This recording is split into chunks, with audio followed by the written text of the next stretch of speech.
Radio Rasinda, Untaian Nada Penabur Kasih.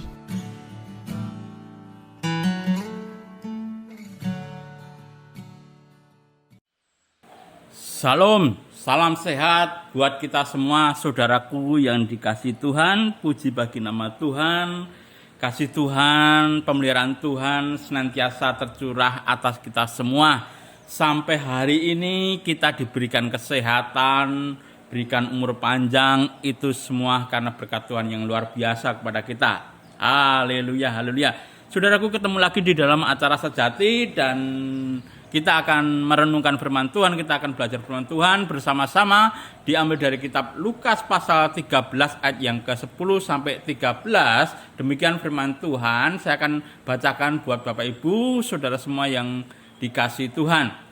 Demikian firman Tuhan. Pada suatu kali Yesus sedang mengajar dalam salah satu rumah ibadat pada hari Sabat. Di situ ada seorang perempuan yang telah 18 tahun dirasuk roh sehingga ia sakit sampai bungkuk punggungnya dan tidak dapat berdiri lagi dengan tegak.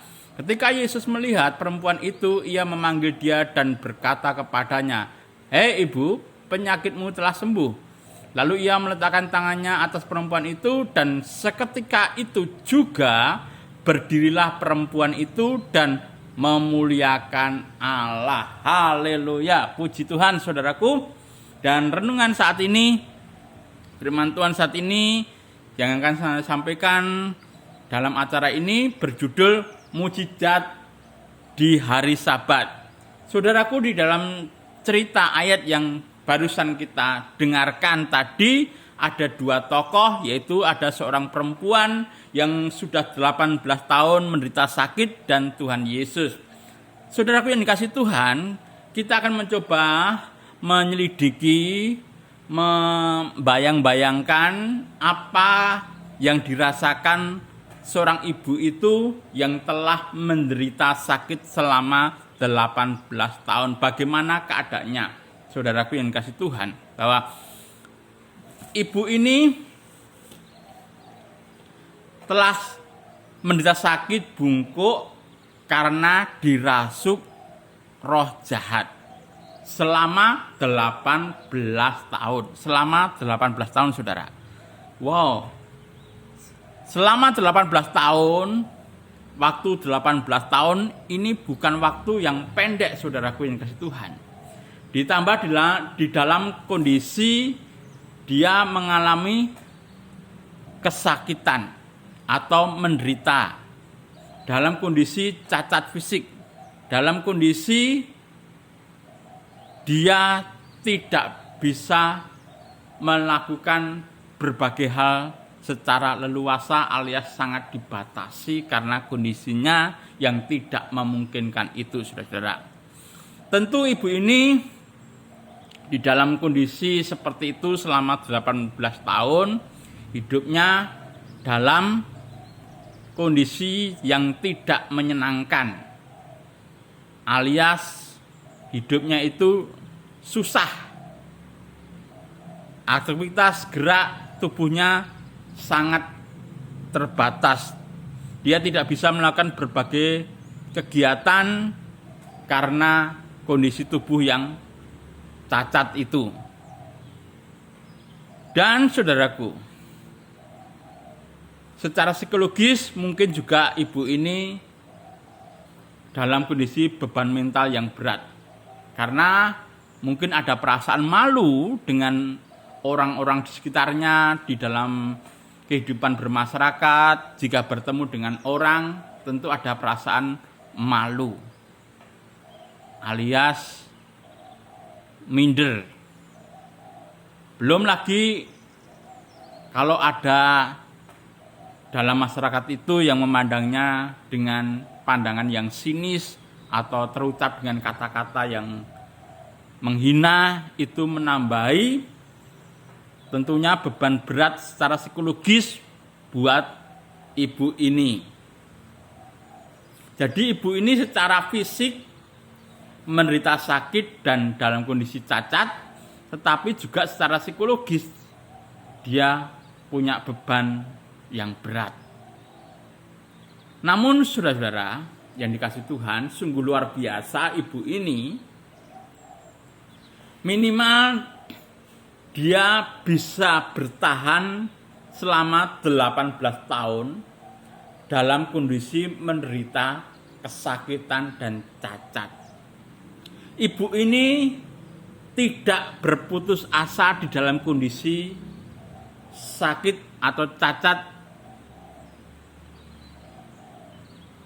selama 18 tahun itu. Atau sampai-sampai dia akhirnya mengambil keputusan jalan pintas untuk mengakhiri hidupnya dengan bunuh diri. Karena bisa saja ibu ini, saudaraku yang dikasihi Tuhan, karena merasa sakitnya begitu lama, tidak kunjung sembuh, terus aktivitas terbatas, untuk melakukan berbagai hal tidak bisa melakukan dengan baik, malu dan sebagainya, alias sangat menderita tentunya. Namun ibu ini tidak menjadikan kondisi seperti itu menjadi alasan untuk berputus asa atau mengakhiri hidup dengan bunuh diri, saudara-saudara. Padahal saudara-saudara, kalau kita perhatikan, kalau kita lihat, kita mungkin juga pernah mendengar dalam berita-berita, tidak sedikit di dunia ini orang yang sengaja mengakhiri hidupnya dengan bunuh diri. Tentunya dengan berbagai alasan. Di antaranya ada yang karena masalah ekonomi, terlilit hutang, di PHK di tempat kerjanya, sehingga dia tidak bisa mendapatkan penghasilan gaji yang seperti semula, dan membayangkan kesusahan ke depan karena tidak dapat bekerja, tidak dapat gaji, usaha job pekerjaan yang mulai sepi, sehingga penghasilan menurun, sehingga biaya-biaya hidup ini tidak bisa tercover semuanya dan sebagainya. Atau ada yang mungkin mereka bunuh diri karena masalah rumah tangga, karena masalah keluarga. Mungkin karena percekcokan, mungkin karena perselingkuhan dan sebagainya.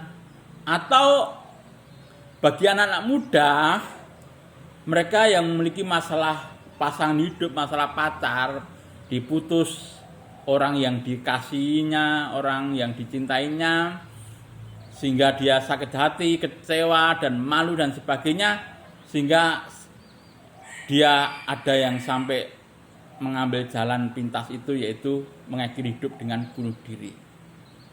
Sungguh miris bukan? Dan tentu kita juga mendengarnya prihatin kalau ini terjadi dan dilakukan oleh manusia. Tetapi saudaraku, kita coba bandingkan dengan ibu ini yang sudah 18 tahun menderita sakit ini.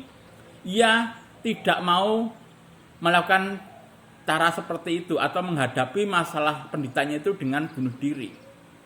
Lalu Bapak Ibu saudara yang dikasihi Tuhan, ketika ibu ini menderita sakit sudah 18 tahun tidak kunjung sembuh, ini apa yang dilakukan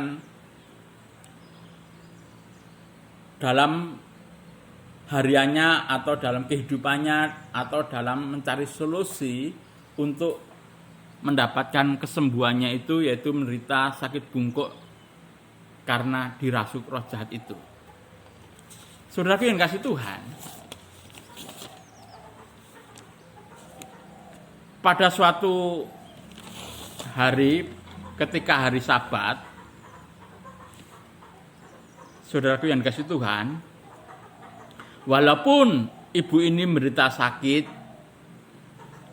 berdiri dan berjalan saja begitu susah, ditambah beban rasa malu kalau ketemu dengan orang, namun ibu ini tidak melupakan hari Sabat untuk datang beribadah di rumah Tuhan, di rumah ibadat, saudara. Dia dalam kondisi kesusahan, dalam kondisi cacat fisik, dia tetap saja berjuang, usaha untuk bisa pergi ke rumah ibadat untuk beribadah. Saudaraku, ini sesuatu yang luar biasa, tidak mudah saudaraku, untuk melakukan kegiatan atau datang di rumah ibadat dalam kondisi seperti itu tidak mudah. Padahal saudara, kalau kita perhatikan di lingkungan kita, di lingkungan gereja kita dan lingkungan masyarakat kita, ada beberapa orang yang mengaku Kristen, kondisi yang sehat, kuat, masih muda, ada fasilitas pendukung yang cukup untuk bisa mengantarkan datang di rumah ibadat untuk beribadah di hadapan Tuhan. Namun mereka malas melakukannya, ogah-ogahan untuk melakukannya. Sangat beda jauh dengan kondisi ibu yang tadi 18 tahun menderita sakit itu. Kondisi serba sulit, tapi berkomitmen, bertekad, berjuang untuk datang di rumah Tuhan. Jadi mereka ini yang tidak mau datang beribadah di hadapan Tuhan, itu seolah-olah menganggap ibadah itu tidak begitu penting. Hari Sabat itu dianggapnya tidak begitu penting untuk datang di rumah Tuhan. Bahkan malah kadang-kadang digunakan untuk acara berlibur, bersenang-senang ke tempat pariwisata dan sebagainya. Dan otomatis seolah-olah menganggap dia itu enggak butuh Tuhan. Karena di rumah ibadat itu kita tentunya di sana mengadakan pemujaan kepada Tuhan. Nah, kalau tidak datang ke rumah Tuhan, berarti kan otomatis tidak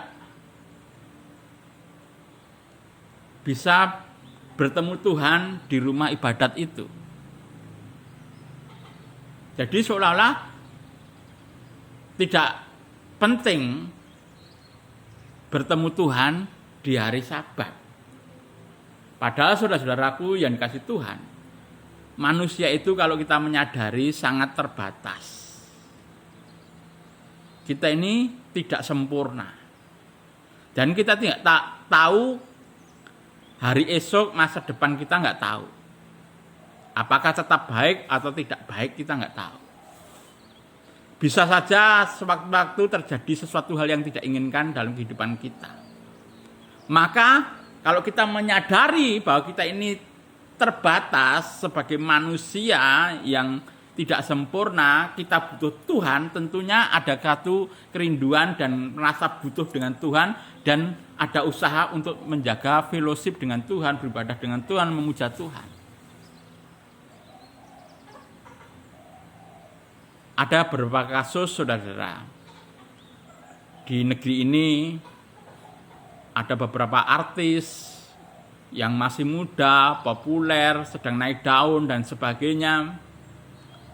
Hartanya banyak dan juga mungkin karena dia masih muda sudah punya penghasilan yang begitu besar, punya banyak rencana cita-cita. Tapi apa yang terjadi? Ada beberapa di antaranya yang akhirnya meninggal dunia di umur yang masih muda. Tentunya itu di luar rencana, di luar dugaan kita dan mengejutkan saudara.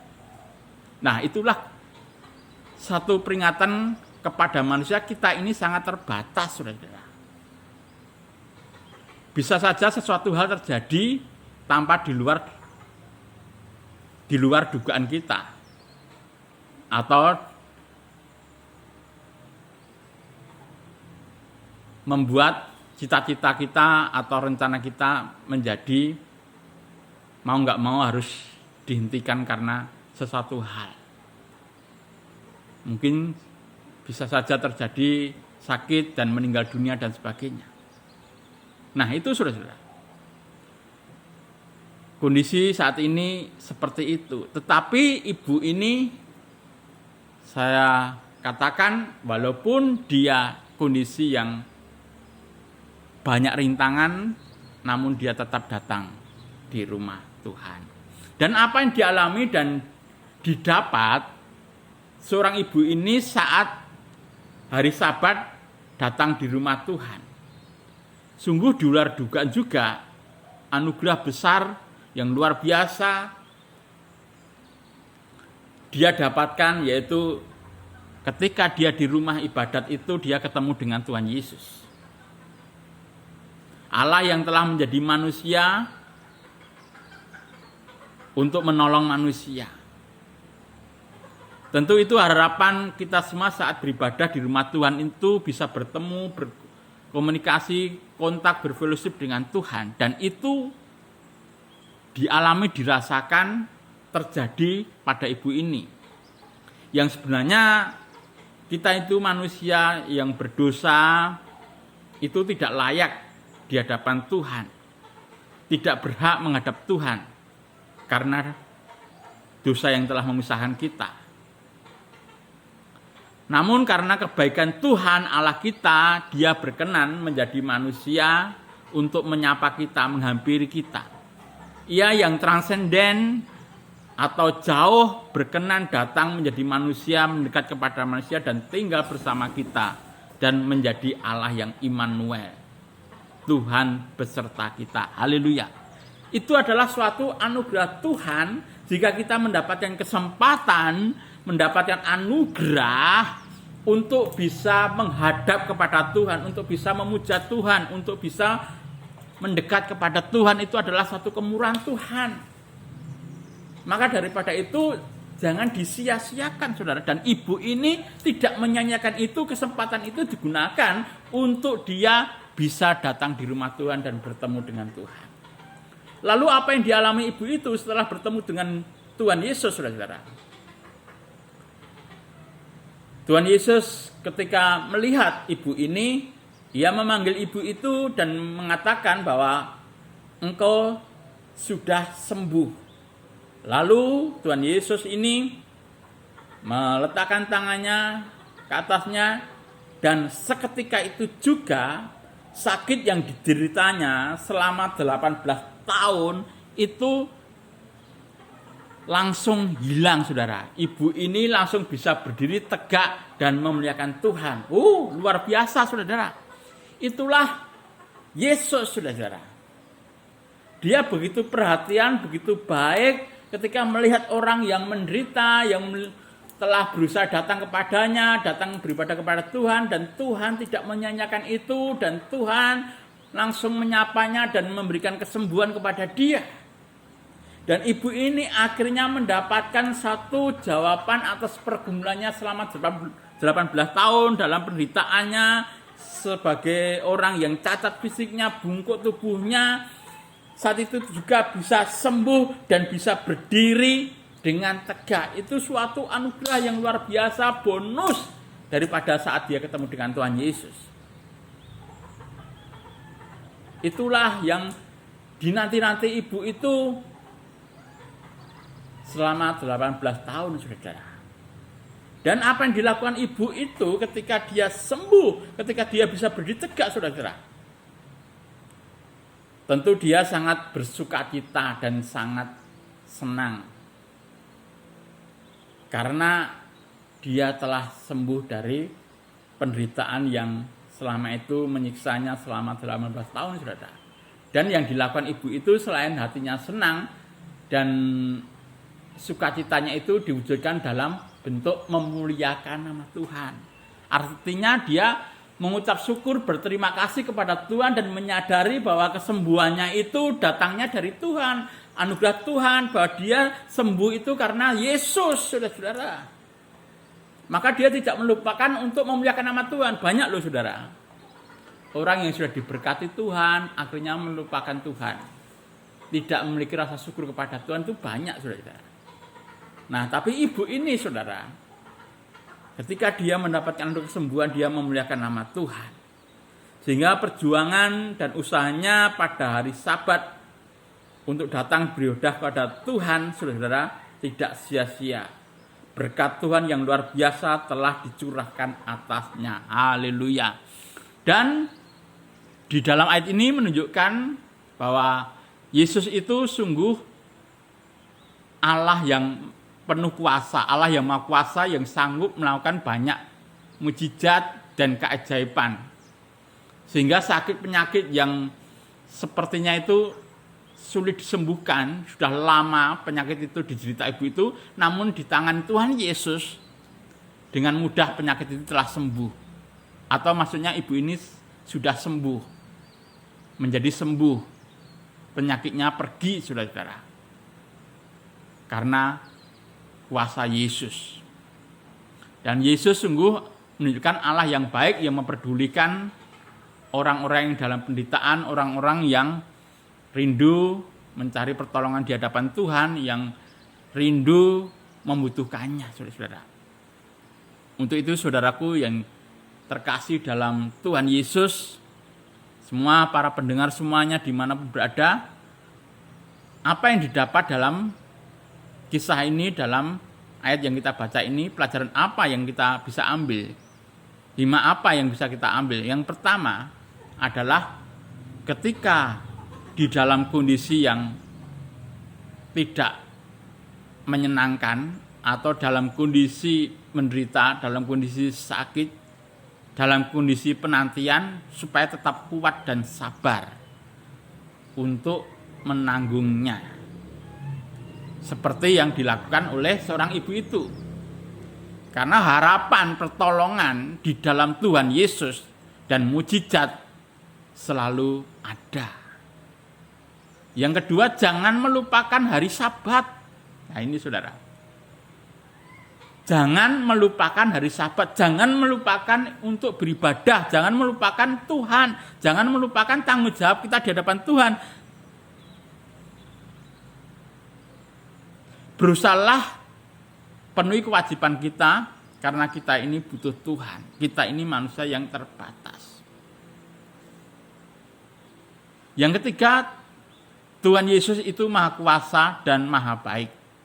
Tidak menyia-nyiakan orang yang menderita butuh pertolongannya. Yang sungguh-sungguh mencarinya dan merindukannya, Tuhan Yesus pasti perhatikan mereka. Tuhan Yesus punya rencana indah bagi mereka. Tuhan Yesus pasti akan bertindak buat mereka. Dan seperti ayat penutup di dalam kitab 1 Korintus pasal 15 ayat 58 ini, saya akan bacakan buat kita semua, demikian firman Tuhan. Karena itu saudara-saudaraku yang kekasih, berdirilah teguh, jangan goyah, dan giatlah selalu dalam pekerjaan Tuhan. Sebab kamu tahu bahwa dalam persekutuan dengan Tuhan, jerih payahmu tidak sia-sia. Bahwa dalam persekutuan dengan Tuhan, dalam beribadah dengan Tuhan, dalam saat bertemu dengan Tuhan, jerih payahmu tidak sia-sia. Berkat Tuhan menantimu, saudara. Untuk saudara-saudaraku, saya nggak tahu apa yang Bapak Ibu Saudara sedang alami saat ini, sedang gumulkan saat ini dalam kondisi yang bagaimana. Mungkin ada yang mengalami masa-masa seperti yang dialami ibu ini, situasi yang tidak menyenangkan dalam hidup Anda, dalam kondisi susah, dalam penderitaan, dalam pergumulan, dalam berbagai masalah. Kita belajarlah kepada seorang ibu ini. Dan datanglah kepada Tuhan dengan hati yang sungguh, dengan hati yang tulus, dengan hati yang rindu seperti rusa yang merindukan air. Dan percayalah kepada Tuhan, pandanglah Yesus. Dia maha kuasa, dia Allah yang telah menjadi manusia. Dan dia Allah yang baik, yang memperdulikan kita, saudara-saudaraku. Katakan segala pergumulan Bapak Ibu, kekhawatiran dan masalah-masalah, serahkan semua kepada Tuhan. Saya percaya Tuhan akan mendengarkan. Saya percaya Tuhan akan memberikan jawaban terbaik buat saudara. Tuhan pasti akan menolong usaha saudara, kerinduan saudara, perjuangan saudara. Kalau saudara sungguh-sungguh setia, taat kepada Tuhan, dan sungguh-sungguh mencari Tuhan, maka harapan saudara akan menjadi kenyataan berkat Tuhan menanti saudara. Dan saya akan tutup dalam doa. Bapa Maha Besar Allah kami, di dalam nama Tuhan Yesus, terima kasih Tuhan. Kami bersyukur pada malam hari ini oleh karena kasih kemurahan-Mu Tuhan. Kami boleh merenungkan firman Tuhan, boleh diingatkan akan firman Tuhan lewat kisah kehidupan seorang perempuan yang sudah 18 tahun menderita sakit bungkuk karena dirasuk roh jahat. Dan bagaimana sikap dan tindakan ibu ini pada hari Sabat, dia datang di rumah ibadat dan pertolongan Tuhan dinyatakan dalam Yesus Kristus. Untuk itu Tuhan, firman-Mu tidak suatu kebetulan kami dengar pada saat ini Tuhan. Mungkin ada para pendengar yang saat ini sedang bergumul dalam kondisi yang seperti dirasakan seorang ibu itu. Hamba berdoa di dalam nama Tuhan Yesus, jamah hati mereka. Kuatkan, teguhkan hati mereka. Berikan kekuatan dan kesabaran kepada mereka Tuhan. Dan yang mereka yang saat ini sedang menderita sakit, tumpangkan tangan secara khusus dalam nama Yesus. Tuhan sembuhkan, Tuhan tahirkan, Tuhan angkat sakit penyakitnya dalam nama Yesus. Mereka yang sedih Tuhan hiburkan, mereka yang lemah Tuhan kuatkan, mereka yang terjatuh Tuhan angkat. Mereka yang memiliki banyak berbagai masalah, pergumulan hidup dalam nama Yesus. Hadirlah di antara mereka Tuhan.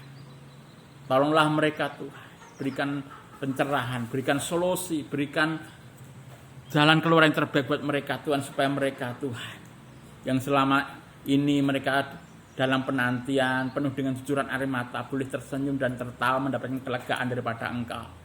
Terima kasih Tuhan, di dalam nama Tuhan Yesus hamba berdoa. Haleluya. Amin. Tuhan memberkati kita semua.